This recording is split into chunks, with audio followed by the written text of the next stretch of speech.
Evelyn, Richard, Dennis, Heather, Ryan, Logan, Chloe, Diana.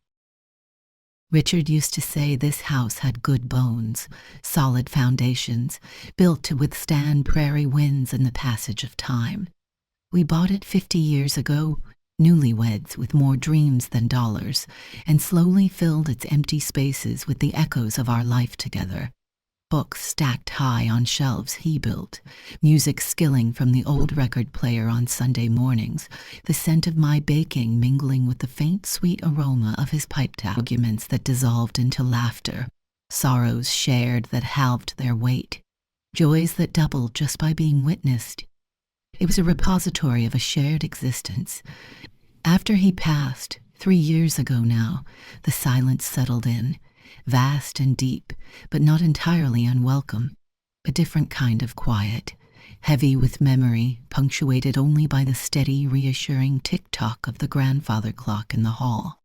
Then came Dennis Cole, a late-blooming rose in the autumn of my life, you might say. We met, rather appropriately, at the County Horticultural Society meeting. He had a gentle way with words and, apparently, with stubborn hybrid tease. He spoke of his late wife Martha with quiet affection, and described his life as a widower, living simply in a small rented cottage across town, words that resonated deeply within my own solitude. Loneliness. It's a sneaky vine, isn't it? It winds itself around you so gradually you barely notice, until one day you realize you're entangled.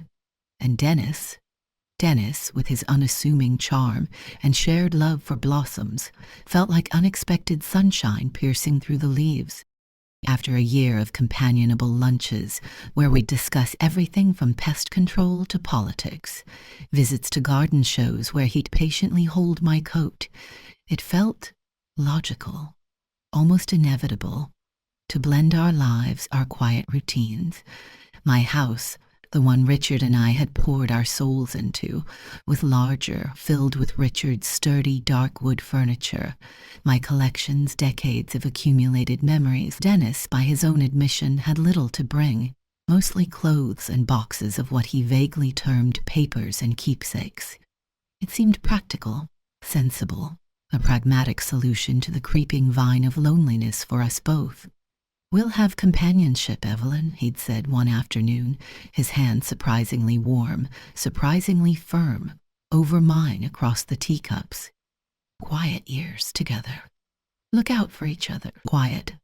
That's what I craved. The comfortable silence, shared. He was due to move his essential things in on a Saturday. I'd spent the week preparing, a strange mix of melancholy and anticipation swirling within me.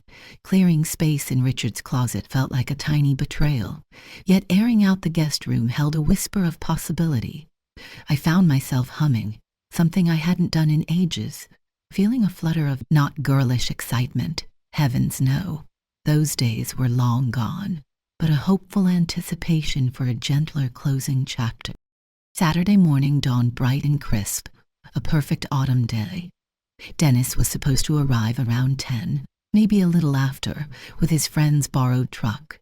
At precisely 9:30, a vehicle I certainly didn't recognize, a battered, rust-pocked minivan, rattled aggressively up my driveway, its engine glowing like an old man forced out of a comfortable bed. It parked crookedly, blocking the path to my prize-winning chrysanthemums. Before I could even smooth my apron and reach the porch, the side door burst open, disgorging strangers. A stout woman whose sharp, assessing eyes reminded me of a hawk searching for prey. A large, sullen man built like a refrigerator who seemed permanently displeased with the world, and 2 oversized young adults hovering behind them like resentful shadows, their faces illuminated by the pale glow of their phones. The woman, the hawk, marched up my pristine concrete walkway, ignoring the "Please use other door" sign I put out when the paint was fresh.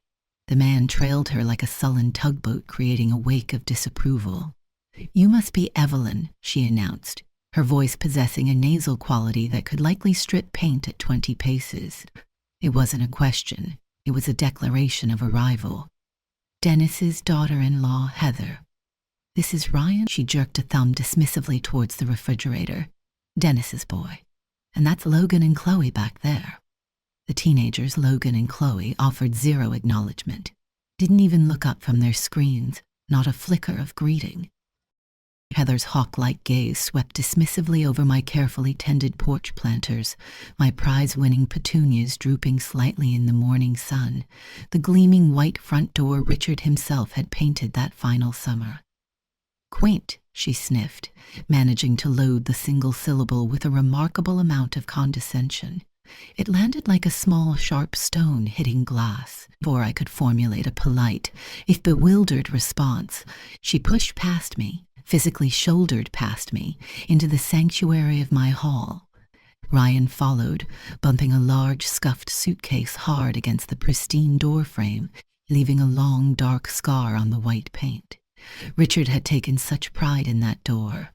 A sharp, unexpected pang of grief and anger went through me. Dad said the master bedroom's got the ensuite, right? Heather called out, her voice echoing unnervingly in the quiet house, already halfway up the main staircase, as if she owned the place. We'll take that one. It's bigger, easier with all our things. Ryan needs the decent closet space. His suits, you know. Suits? He looked like he hadn't seen a suit, let alone worn one, in years. Ryan grunted what I assumed was agreement, dropping another heavy bag with a thud onto the gleaming, polished floorboards. Floorboards Richard and I had painstakingly waxed on our hands and knees every spring for 40 years. My breath caught in my throat. A room where the morning light fell across the bed in a way that always felt like his gentle awakening. The thought was sacrilegious. In this living room, Heather reappeared at the bottom of the stairs, planting her hands on her hips, surveying the space Richard and I had filled with our shared history. His armchair, my reading lamp, the shelves overflowing with books, my small, cherished collection of porcelain birds on the mantelpiece. Bit cluttered, isn't it? All these knickknacks and dust collectors. She gestured vaguely, encompassing 50 years of curated life in one dismissive sweep. Needs a good clear out. More functional, more modern. We brought some nice gray throws, couple of abstract pictures, liven it up a bit. I stood frozen in my own hallway, suddenly a stranger in my own home. This wasn't a family arriving to help a relative move. This was an alien invasion force, clad in cheap polyester and radiating an entitlement so profound it sucked the air from the room. They weren't guests. They were occupiers. And Dennis? This felt like colonization. A hostile takeover. The fragile, hopeful sunshine of the morning dissolved instantly into a cold, gathering dread that settled deep in my bones. This quiet life, this sanctuary I'd so carefully guarded since Richard's passing, it was under siege, and the battle, I suspected with chilling certainty, hadn't even officially begun. Dennis finally arrived nearly an hour later, looking flustered and apologetic, squeezed uncomfortably into the passenger seat of a different, equally dilapidated car, apparently driven by Chloe, who, it transpired, possessed a driver's license, though seemingly not the courtesy to park it straight. He emerged carrying only one small, worn suitcase and wearing a nervous, small smile that didn't quite reach his eyes. Evelyn, so sorry, terribly sorry, slight delay getting the truck sorted, he began, his voice thin and reedy, lacking its usual gentle resonance. But Heather, ever the stage manager, cut him off mid-sentence. Dad? We got here just fine, found the place easily, already picked out the rooms, got ourselves situated. Saves you the bother, doesn't it? She beamed at him, then shot a triumphant glance my way, like a general planting her flag on conquered territory. Dennis's fragile smile faltered. He glanced quickly at me, then away, a flicker of something, unreadable in his eyes. Embarrassment? Apprehension? Guilt? He looked smaller suddenly, diminished, less like the sturdy, reliable companion I'd envisioned sharing quiet years with, more like driftwood caught in their relentless murky tide. "Ah, right, good," he mumbled, nervously adjusting his collar, pointedly avoiding my gaze. "Ryan, Heather, you remember Evelyn, of course." Ryan offered another non-committal grunt from the depth of the sofa, where he'd already installed himself. Heather bestowed upon me a tight, possessive smile that felt more like a warning than a welcome. "Settling in just nicely, aren't we, Dad? Making ourselves right at home." The emphasis she put on home sent a shiver down my spine. The settling in process continued throughout the day, with the subtlety of a wrecking ball crashing through a library. My kitchen, usually a calm sanctuary, smelling faintly of Earl Grey tea and yesterday's baking, became their chaotic command center. Heather issued strident orders about grocery lists, dictating brands, dismissing my preferences. "None of that fancy organic stuff, Dad, waste of money. Plain old white bread is fine for us." While Ryan commandeered my largest Le Creuset pot, the greasy odor permeated every room, clinging stubbornly to the curtains and upholstery, aggressively erasing the familiar, comforting sense of lavender polish, old books, and Richard's lingering pipe tobacco. Logan and Chloe, the teenage specters, when not hypnotized by their glowing screens, treated the house like a combination amusement park and garbage dump. Feet clad in muddy sneakers were propped casually on the mahogany coffee table Richard had inherited from his grandfather. Loud, thumping music, a repetitive, jarring beat that grated on my nerves, leaked constantly from the rooms they had claimed upstairs, vibrating through the floorboards. Empty snack wrappers, sticky soda cans, and discarded earbuds began appearing like invasive weeds on antique side tables and polished surfaces. My carefully tended, peaceful existence was being systematically shattered into 1,000 noisy, greasy, disrespectful fragments. And Dennis? He drifted through the escalating chaos like a bewildered ghost haunting the edges of his own life. He'd offer weak, hesitant smiles in my direction, murmur apologies when his family's transgressions became too blatant, too offensive to ignore completely.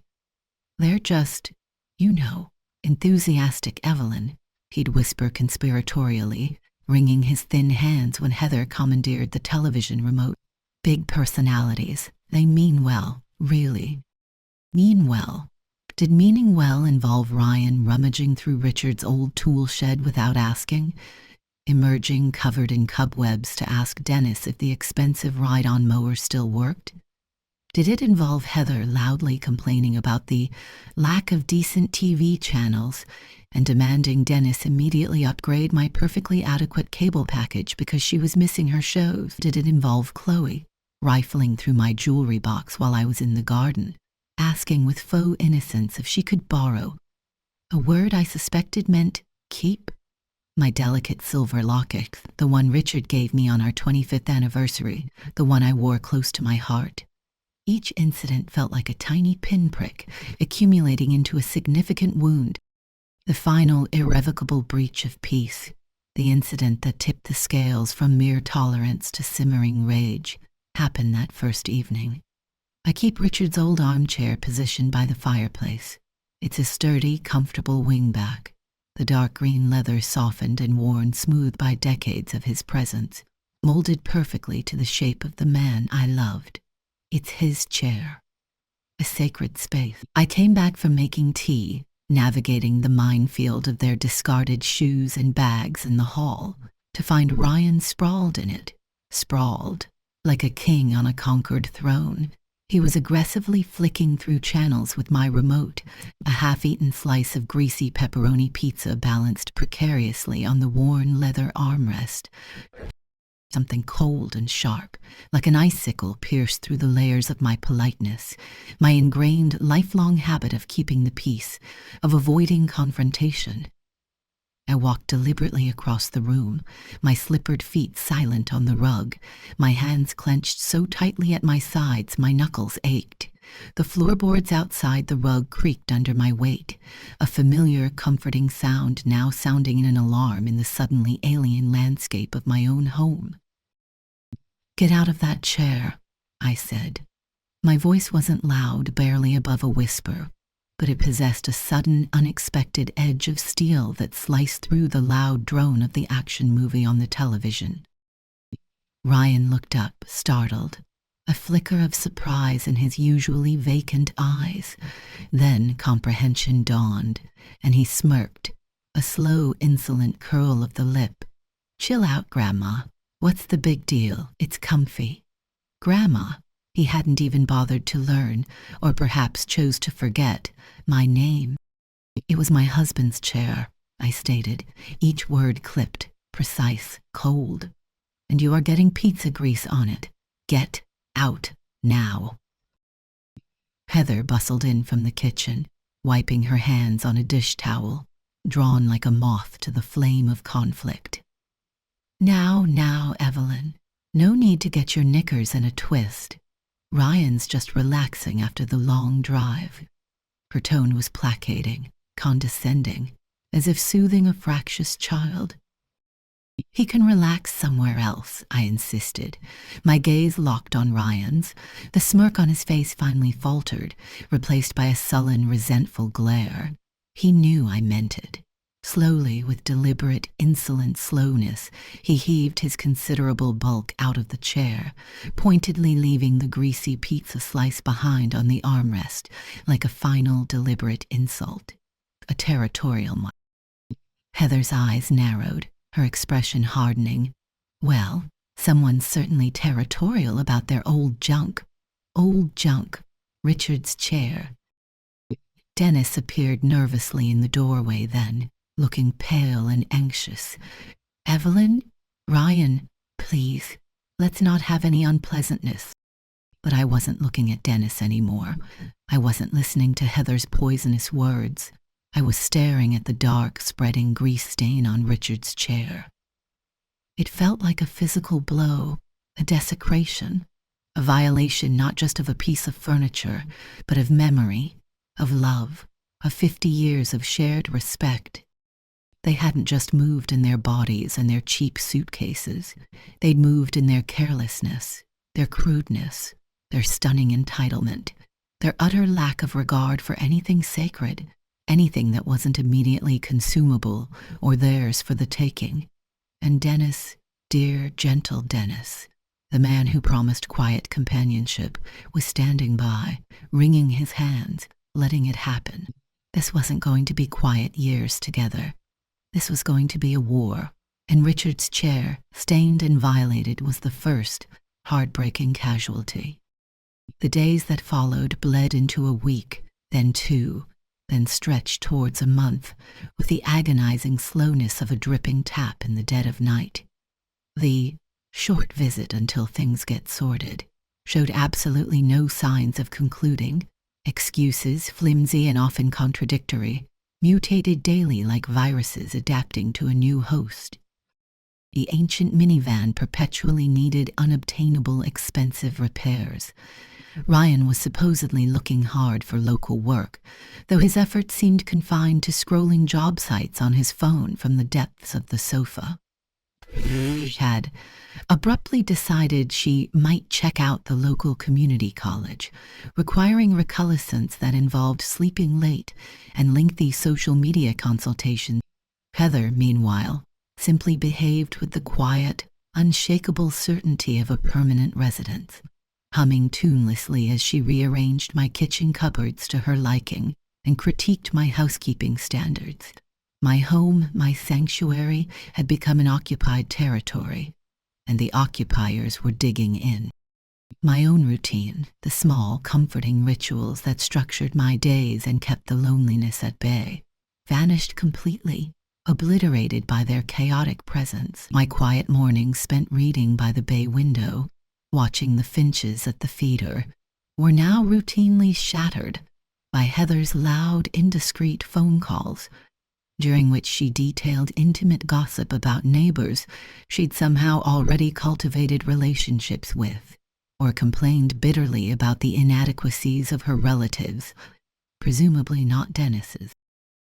My therapeutic afternoons spent tending Richard's roses, feeling the satisfying pull of weeds giving way in the damp earth, were constantly interrupted by Ryan asking to borrow tools he invariably failed to return, or by Logan needing help finding the Wi-Fi password yet again. My cherished evenings, once reserved for listening to Richard's old classical records, the soaring strings filling the quiet room, were now drowned out by the relentless, mind-numbing inanity of reality television shows blaring from the living room at maximum volume.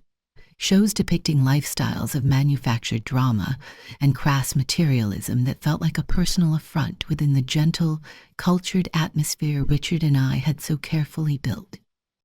Dennis remained spectral, a pale, hesitant presence flitting nervously around the edges of the escalating domestic conflict.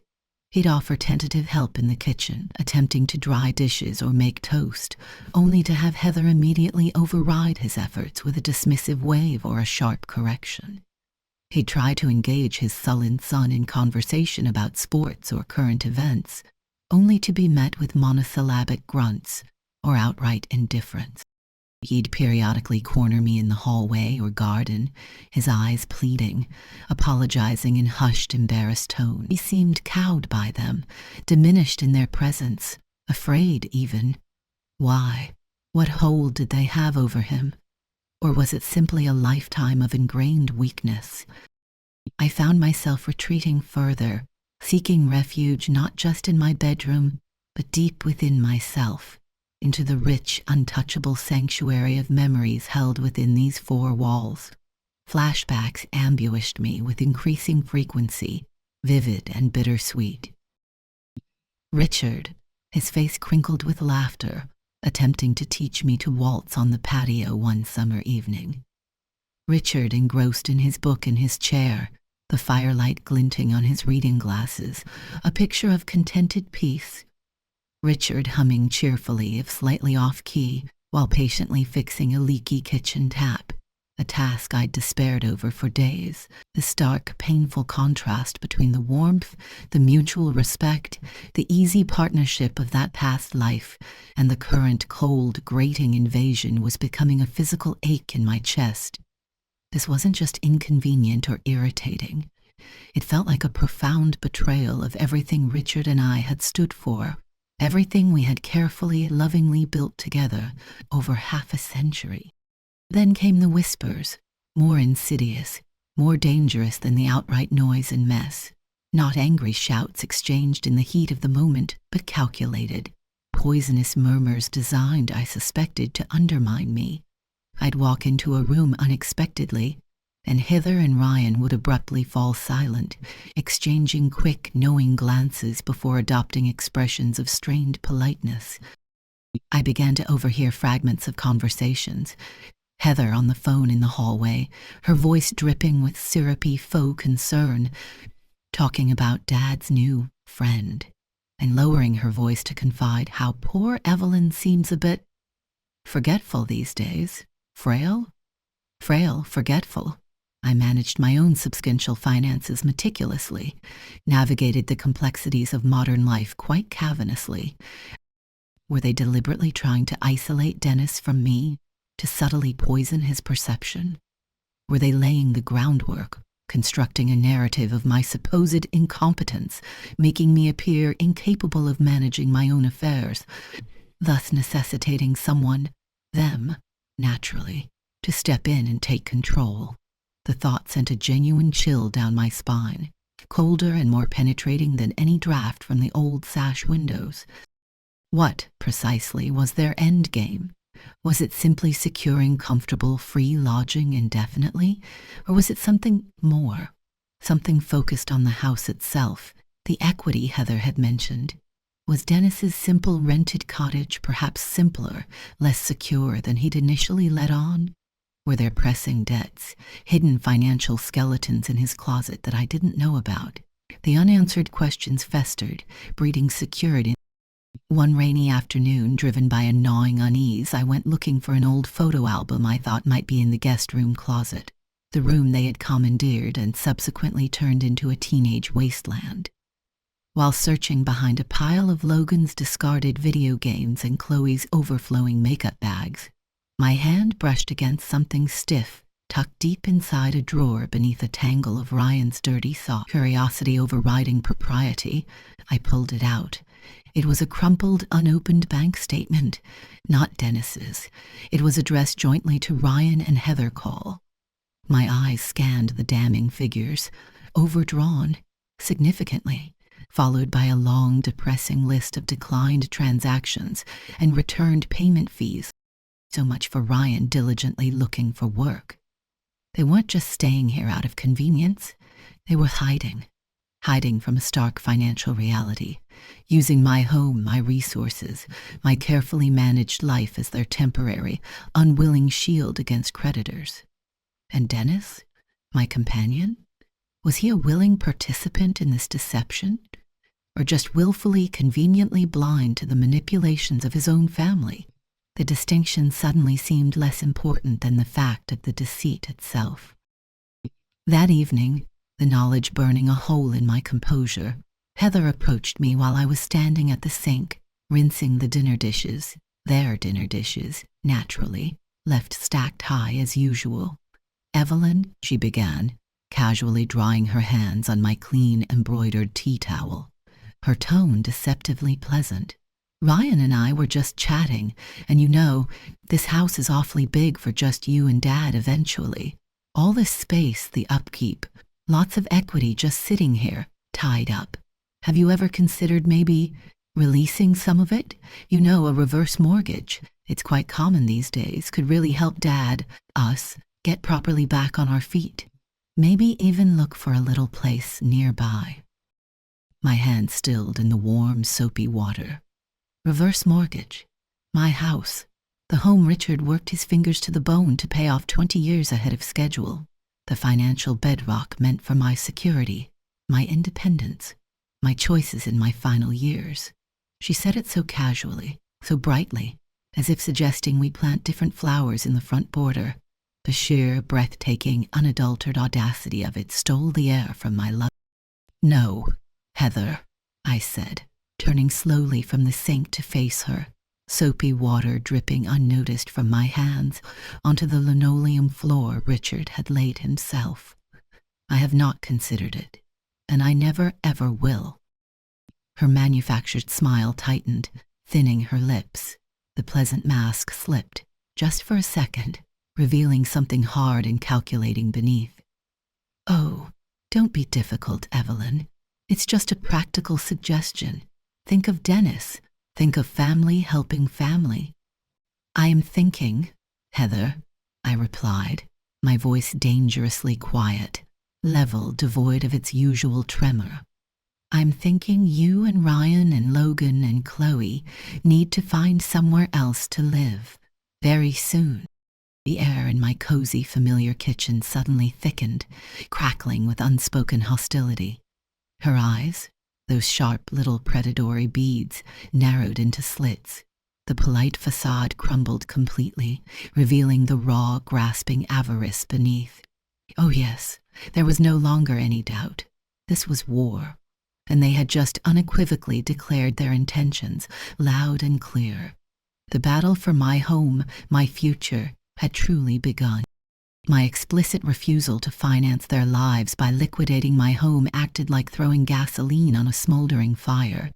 The atmosphere shifted overnight from merely uncomfortable and invasive to actively, palpably hostile. The subtle acts of disrespect, the disregard for my routines and possessions, curdled into a campaign of low, unbearable psycholaniating that I would eventually capitulate or flee. My morning newspaper, delivered faithfully by the paper boy for 30 years, would vanish from the porch before I could retrieve it, only to reappear later, crumpled and coffee-stained in the recycling bin. The thermostat wars escalated.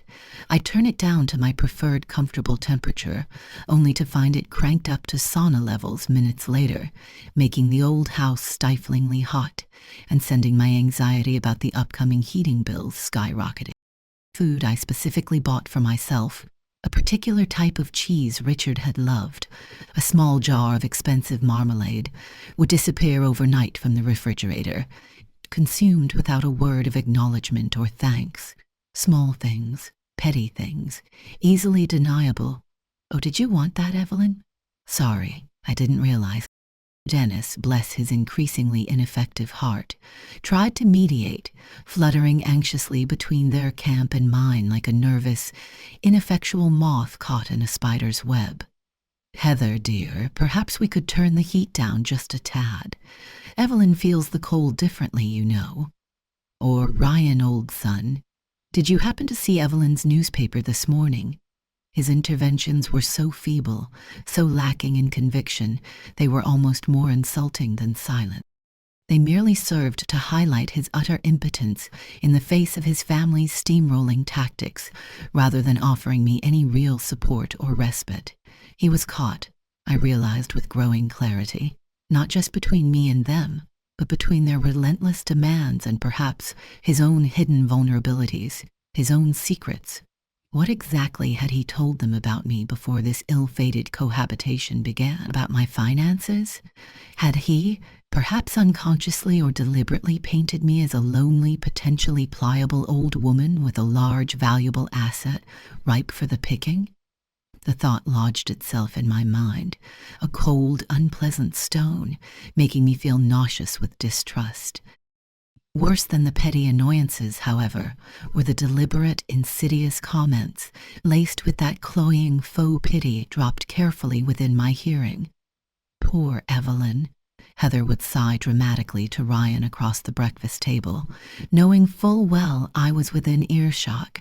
"Seems so confused lately, doesn't she? Keeps misplacing things." Or Ryan would loudly suggest to Dennis, "Dad, maybe we should offer to handle the online bill payments for her. He can get so complicated with all those passwords at her age." Or Heather would confide in a stage whisper on the phone, "She almost forgot where she put her house keys yesterday. Honestly, it's getting a bit worrying." A complete fabrication. Heather herself had tidied them away into a different drawer in the hall table, causing me 20 minutes of frantic searching. They weren't just being disrespectful anymore. They were actively building a narrative, brick by insidious, calculated brick, painting me as mentally incompetent, forgetful, incapable of managing my own affairs.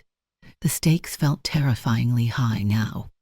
It wasn't just about defending my peace or my possessions. It was about defending my fundamental autonomy, my right to live my life as I saw fit. One particularly dreary Tuesday afternoon, I returned chilled and slightly damp from my garden club meeting, looking forward to a hot cup of tea in the quiet company of my book. As I walked into the dining room to retrieve my reading glasses, I stopped dead in the doorway. Dennis, Ryan, and Heather were sitting huddled around my polished mahogany dining room table, not with cups of tea, but with stacks of papers spread out before them like generals planning a campaign. My papers, bank statements, utility bills, investment summaries, even Richard's old, brittle pension documents that I kept securely locked away in the bottom drawer of my antique writing desk in the living room. My eyes darted to the desk across the hall. The small brass keyhole on the bottom drawer looked scratched, visibly damaged. A glacial rage, cold, pure, and utterly unfamiliar, washed through me, momentarily paralyzing me. Then my feet carried me forward into the room, my heart pounding a heavy uneven against my ribs. "What?" I demanded, my voice trembling slightly, not with fear, but with the sheer force of my fury. "Exactly is going on here?" Dennis jumped up as if scalded, his face flushing a painful, blotchy crimson. "Evelyn, goodness, you startled me. We were just organizing, helping you sort through things, trying to make sense of it all for you." His stammering explanation trailed off under my icy stare. "Organizing?" I repeated, the word tasting like poison on my tongue. I walked closer, close enough to see the faint scratch marks around the keyhole on the desk drawer across the room. "Organizing by breaking into my locked desk drawer?" Organizing by going through my private confidential financial papers? Who? I demanded, my voice gaining strength, resonating with righteous anger, gave you permission to do this? Now, Evelyn, you need to calm down, Heather interjected immediately, smoothly slipping into her role as the concerned, rational adult, dealing with an unstable elder. That oily, condescending tone was back in full force. We're family, dear. We were just worried about you, seeing if things were manageable for you financially, making sure everything was in order. Concerned about how much you could potentially siphon off, I shot back, the dam of my restraint finally breaking, the raw, unvarnished truth escaping before I could censor it. Ryan slammed his meaty fist down hard on the polished table, making the papers jump. Look here, stop being so paranoid. We're trying to help our dad. He sacrificed everything for us. He deserves some comfort, some security in his old age, and you're sitting on a goddamn gold mine. It's downright selfish. Your father, I said, deliberately turning my back on Ryan and fixing my gaze directly on Dennis, whose visibly shrank under the intensity of my scrutiny, unable to meet my eyes, told me he was comfortable financially, that he had his own adequate pension, that his rented cottage was simple, yes, but perfectly secure. Were those lies, Dennis, or just convenient omissions? He stammered, his gaze flickering nervously around the room, anywhere but at my face. Well, you know how things are, Evelyn. Circumstances change. Investments don't always pan out. His voice dwindled into a pathetic mumble. So you found yourself needing a place to live. I pressed on, relentless now, the pieces clicking into place with sickening clarity. Seemed to take control of my assets, all while pretending to offer me quiet companionship. Each question landed like a hammer blow in the suddenly silent room. We just need a little help, a leg up, Heather cried out, her voice suddenly cracking with raw desperation, the mask of concern dissolving completely. Just until Ryan finds something suitable. It's not forever. You wouldn't really throw family out on the street, would you? Think of Dennis. Family. The word sounded utterly obscene, grotesque, coming from her lips after what they had done. I looked slowly from her face, flushed now with a mixture of rage and desperation, to Ryan's sullen, defiant glare, and finally to Dennis, pale, defeated, and utterly unable to meet my eye. In that moment, the last vestiges of hope I might have clung to for that gentle, quiet companionship withered and died completely. There was nothing left but ashes. Get out, I said, the words emerging low, cold and final from the depths of my being. Pack your bags, all of you, Dennis included. Dennis looked utterly horrified, his eyes wide with panic. Evelyn? But where will I go? The question held a pathetic, childlike helplessness. Back to your simple, secure cottage, Dennis, I said, my voice laced with an ice that surprised even myself, assuming it still exists. Or perhaps you can check into one of those motels you seem so fond of mentioning. Frankly, wherever people who lie, cheat, and exploit the kindness of others end up, I truly don't care anymore. Just get out of my house. I pointed towards the telephone resting on the hall table. You have precisely 2 hours to collect your belongings and vacate my property. If you are not gone by then, I am calling the police and reporting the break-in at my desk and the attempted fraud. The finality in my voice left no room for argument. The war was over. I had won, though the victory felt heavy, somber, and deeply disappointing. The immediate aftermath of my ultimatum wasn't quiet acceptance. It was an explosion. The air in the dining room crackled with their disbelief, which quickly curdled into sputtering, impotent rage. Heather launched into a vitriolic tirade, her voice shrill and piercing, accusing me of heartless cruelty, of calculated manipulation, of luring her poor, vulnerable father-in-law into my web, only to cast him aside callously, now that he was no use to me. Her words were a torrent of projection and self-pity, utterly detached from the reality of their actions. Ryan, less articulate but equally furious, resorted to muttered threats under his breath, dark promises about me getting what was coming to me, his fists clenching and unclenching at his side. Even Logan and Chloe briefly looked up from their phones, their expressions reflecting a kind of bewildered resentment, as if inconvenienced by this sudden, unwelcome drama disrupting their digital cocoons. Dennis just stood there, aghast, looking utterly broken, his face pale and drawn, pleading silently with his eyes for me to relent, to take it back.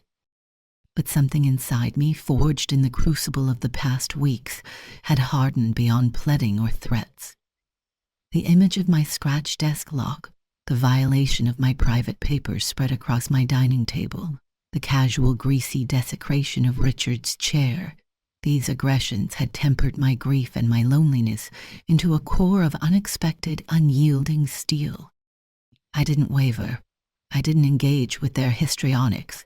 I simply walked calmly into the living room, picked up Richard's chair, tidily fetching a cloth and wiping the greasy armrest first in a small, deliberate act of reclamation, positioned it facing away from them towards the window overlooking the garden, sat down, picked up the book I'd been reading earlier, and resolutely ignored them. The grandfather clock in the hall ticked loudly, unnaturally loudly, in the tense, charged silence, each tick measuring out the final minutes of their occupation. The packing upstairs, when it finally began, was chaotic, punctuated by angry shouts, slammed drawers, and the heavy thud of bags being dragged resentfully across the floorboards. Heather kept stomping downstairs to glare at me, her face a mask of pure, unadulterated fury, as if my quiet reading was the ultimate provocation. Ryan, carrying down a box overflowing with his belongings, accidentally knocked over a small, delicate side table near the living room door, sending a cherished framed photograph of Richard and me on our wedding day crashing to the hardwood floor. The sound of the glass shattering echoed sharply in the tense house. I didn't flinch. I didn't look up. I just calmly turned a page. My utter refusal to engage, my quiet, implacable stillness, seemed to infuriate them far more than any reciprocal shouting or tears would have. It denied them the drama they seemed to thrive on. Dennis, looking wretched, tried to approach me one last time, hovering uncertainly near my chair, his hands outstretched in a pleading gesture. "Evelyn, Maggie, please, isn't there some other way? Can't we just talk this through rationally?" His voice was thick with a mixture of desperation and self-pity. I finally lowered my book and looked up at him, my gaze level, clear, and devoid of any remaining warmth or pity. "There's nothing left to say, Dennis. We passed the point of rational discussion when your family broke into my death. You made your choices weeks ago, perhaps even before you arrived. You allowed this invasion. You enabled their disrespect. You benefited from their deception. The consequences are now yours to bear." He seemed to visibly crumple under the quiet weight of my words, the last vestiges of fight draining out of him like sand through an hourglass. He turned, shoulders slumped in defeat, and shuffled away towards the front hall to help with the final bags, a man defeated not by anger, but by the stark, unavoidable finality of consequence. Exactly 2 hours after my ultimatum, almost to the minute, the battered minivan stood loaded at the curb, groaning even lower on its overloaded springs, looking like a caricature of desperation. Ryan, Heather, Logan, and Chloe piled in, their faces thunderous, refusing to even glance in my direction. But Heather, predictably, couldn't resist a final, parting shot. She leaned bodily out of the passenger window as the engine sputtered reluctantly to life, her face contorted with malice. "You'll die alone in here, you miserable old witch," she screeched, her voice carrying clearly in the quiet afternoon air, undoubtedly loud enough for my neighbors, Mrs. Gable on the left and the Hendersons on the right. I simply stood on my porch, hands clasped loosely in front of me, watching them, my expression, I hoped, reflecting a calm serenity I was beginning to genuinely feel. Let them shout. Let the neighbors wonder. I knew the truth. I wasn't losing dubious companionship. I was decisively reclaiming my life, my home, my dignity. Dennis lingered for a moment by the van door, looking back at me, his expression a miserable, wretched landscape of regret, shame, and overwhelming self-pity. He opened his mouth, perhaps to offer one last futile apology, then seemed to think better of it, closed it with a snap, gave a small vehicle backfired, loudly, like a final vulgar retort, coughed out a thick plume of noxious blue smoke, and rattled away down the street, finally disappearing around the corner, leaving blessed, profound, untainted silence in its wake. The silence felt different this time, vastly different, not the comfortable, familiar silence of cherished solitude, nor the tense, suffocating silence of occupation. This was the clean, sharp, invigorating silence of liberation. I took a deep, cleansing breath, the crisp autumn air tasting fresh, pure, untainted by their presence. I walked slowly back inside my house, unequivocally mine. I surveyed the minor chaos left in their wake, the overturned table, the shards of glittering glass from the broken picture frame, the faint but persistent greasy smell hanging in the air, and felt not anger, not sadness, not even relief, but a quiet, steady sense of purpose. It was time to clean house, literally and figuratively. The restoration could begin. The following weeks unfolded with a quiet sense of purpose, a period of deliberate, almost ritualistic restoration. I swept up the shards of broken glass from the shattered picture frame, carefully retrieving the precious photo of Richard and me, miraculously unharmed, vowing to find it a new, more resilient frame. I aired out the rooms for days, opening windows wide to the crisp autumn breezes, burning scented candles, lavender and sandalwood, scents Richard loved, to banish the lingering greasy smell of fried onions and the psychic residue of resentment. I called Mr. Peterson, a reliable local locksmith Richard had always used, to change both the front and back door locks and, more importantly, to expertly repair the scratched, violated lock on my antique writing desk drawer, restoring a small but significant piece of my violated security. The garish gray throws Heather had presumed to drape over my furniture were bundled unceremoniously into a bag and taken directly to the charity donation bin downtown. Slowly, methodically, room by room, I erased the physical traces of their unwelcome presence, polishing furniture until it gleamed, rearranging objects back to their rightful places. It felt like tending a garden after a blight, patiently removing the diseased parts to allow the healthy growth to return. The profound quiet returned, but it felt different now, richer, deeper, earned through struggle. It wasn't the silence of absence, but the resonant silence of rightful presence, mine. I played Richard's beloved vinyl records again. The familiar soaring melodies of Beethoven and music had grated for weeks. I sat for hours in his chair, reading peacefully, the worn leather warm and comforting beneath my hand, no longer feeling violated but reclaimed, cherished. I spent long, restorative afternoons in the garden, plunging my hands into the cool, damp earth, the simple, grounding work soothing my frayed nerves, the stubborn resilience of Richard's prize-winning roses, preparing for their winters, and my own capacity for endurance and renewal. There was inevitable fallout, of course, ripples spreading outwards from the central disturbance.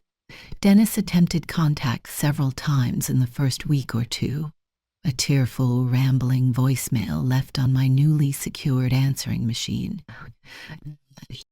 His narrative was consistent. It was all a terrible mistake, born of his own weakness and exacerbated by his dire financial straits, which, his letter revealed, were significantly larger and more complex than I'd even suspected, involving failed business ventures and hidden loans. He predictably blamed Heather's influences, Ryan's fecklessness, his unfortunate circumstances, except his own fundamental choices. He pleaded with almost embarrassing desperation for another chance, for understanding, for financial help just to get back on his feet. I listened to the voicemail once, clinically, dispassionately. I read the first few paragraphs of the rambling letter, recognizing the familiar patterns of evasion and self-judgation. Then, without anger, without regret, I calmly deleted the message and tore the letter into small, precise pieces, dropping them into the recycling bin. There was no malice left in me, only a quiet, unshakable finality. His problems, however real, were entirely of his own making. His weakness, his willingness to deceive, represented a fundamental flaw, a chasm of character I could no longer afford, emotionally or financially, to bridge. Letting him back into my life, even marginally, would be like willingly inviting the storm clouds to regather over my newly cleared skies. My peace, my security, felt too hard-won, too precious, too fragile still, to risk compromising again. Predictably, news, or rather gossip, trickled back to me through the surprisingly efficient grapevine of the horticultural society and neighborhood chatter. Dennis had indeed lost his rented cottage due to months of unpaid rent, apparently being evicted shortly after his abrupt departure from my house. He and his entire family, Ryan, Heather, Logan, and Chloe, were reportedly crammed unhappily into a single dingy motel room on the outskirts of town, with tensions unsurprisingly running extremely high. Ryan, it seemed, still hadn't found work, his prospects likely not improved by his sullen attitude. Heather, true to form, was apparently telling anyone who would listen wildly fabricated, increasingly embellished stories about my possessiveness, my mental instability, and my shocking cruelty towards poor, unsuspecting Dennis. It was all rather sordid and sad, but sad in a distant, detached way, like reading about unfortunate strangers in a local newspaper report. Their self-inflicted chaos, their drama, their consequences, they were no longer my concern. The connection had been definitively severed. One bright afternoon, my next-door neighbor, Diane, a sensible woman with sharp eyes and a kind heart, popped over with a still warm slice of her famous lemon drizzle cake. We sat companionably in my sunny kitchen, the familiar comfort of neighborly chat feeling wonderfully normal. He sat down on the edge of the colored cake. She said delicately, handing me a fork, her gaze shrewd but kind. Can't say I'm sorry to see the back of them. Good riddance if you ask me. Never liked the look of that Heather woman. Too grasping. I smiled, a genuine, unforced smile that reached my eyes. It was quite an experience, Diane. A learning curve, you could say. Well, she said, reaching over and patting my hand sympathetically. Whatever it was. You look 10 years younger now, it's over. Sometimes clearing out the clutter, all kinds of clutter, does wonders for a person. It's absolutely right. I felt lighter, clearer, stronger, like the house itself, resilient and enduring. I had good bones, solid foundations, and I had weathered the inherited storm. The cleanup was complete. The seasons turned, cycling through their familiar, comforting rhythm. Autumn painted the maple tree in the front yard in breathtaking hues of orange and crimson. Winter dusted the dormant garden with a sparkling layer of frost, and eventually, inevitably, spring arrived, coaxing the stubborn roses back to vibrant, defiant life. My own life resumed its quiet, predictable rhythm, but it felt suddenly different now, imbued with a newfound sense of self-possession. It was punctuated by the familiar pleasures, garden club meetings where I now offered opinions with more confidence, weekly visits from Richard's kind nephew and his lively children, who filled the house with welcome noise for a few hours. Long, solitary walks through the changing neighborhood, and the simple, profound pleasure of a perfectly brewed cup of tea enjoyed in my silent, peaceful, unequivocally mine house. I never sought another companion to fill the void Dennis had briefly, disastrously occupied. The gentle sunshine he'd seemed to promise had been entirely illusory, a deceptive warmth hiding the inherited storm of his family's dysfunction and his own deeply ingrained deceptions. I learned, perhaps later in life than some, that companionship sought primarily out of loneliness can be a dangerous, costly bargain. True connection, the deep, quiet, steadfast connection I had shared with Richard, is built slowly, patiently, on a bedrock of mutual respect, unwavering honesty, and shared foundations, not on convenience, desperation, or calculated omission. Sometimes, usually in the quiet twilight hours, I sit in Richard's chair, the worn leather a familiar comfort, and watch the sunset paint the western sky in soft hues of rose and lavender. My gaze might fall on the faint, almost invisible mark on the armrest, no longer a symbol of violation, but a barely perceptible scar, a reminder not of the injury itself, but of my own unexpected strength, my capacity to heal and reclaim. I occasionally think of Heather's parting curse, "You'll die alone." The words hold no sting now. Perhaps I will be physically alone when my time comes, as Richard was when his arrived suddenly one quiet Tuesday morning. But I know now, with a certainty that settles deep in my bones, that I won't be lonely. My house is filled to the rafters with 50 years of precious memories, with the resonant hum of a hard-won peace, with the quiet, unshakable dignity of a life lived finally, entirely on my own terms. At 79 years old, watching the roses bloom again outside my window, I finally, truly understood what Richard always meant about good bones. They withstand the storms, they endure, they provide shelter. The house stands firm, and so quietly, resiliently do I.